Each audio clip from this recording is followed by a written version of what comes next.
Over the course of 1 year, adult use cannabis sales generated more than $400 million in state tax revenue.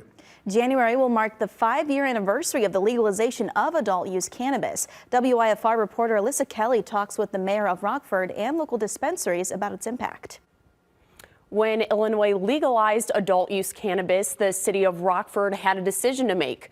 The city accepted the sales of marijuana and taxed it at 3%. The revenue received from cannabis now goes to distressed areas or individuals impacted by the failed war on drugs.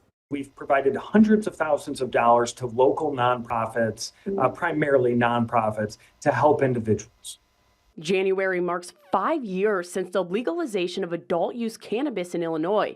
The city of Rockford says it's seen both positive and negative impacts. I have deep concerns about what takes place, specifically with our youth and specifically within our schools. Mayor Tom McNamara believes more focus needs to be put into who is providing cannabis to youth in the community. But he's also proud of how the city allocates the money collected from cannabis sales. A lot of the money that we're taking from cannabis, we're actually reinvesting into our youth. We know there'll be some negative impacts. Let's at least invest in our youth where we can with programs like the Boys and Girls Clubs. Right now, $500,000 goes to Rockford Regrow grant program. So we take in the money and we want to get it back out into the community, helping as many residents and local nonprofits as possible.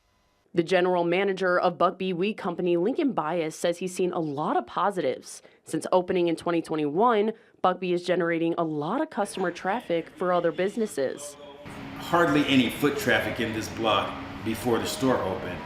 And after the store opened, things really changed a lot. You started to see people on bicycles, people on rollerblades, which I never saw before this store opened. The city of Rockford will give out 4 different $50,000 grants that will be announced in January through their Regrow grant program. Thank you, Alyssa. And 2 $100,000 grants will also be announced in January to continue to help benefit residents and local nonprofits in Rockford.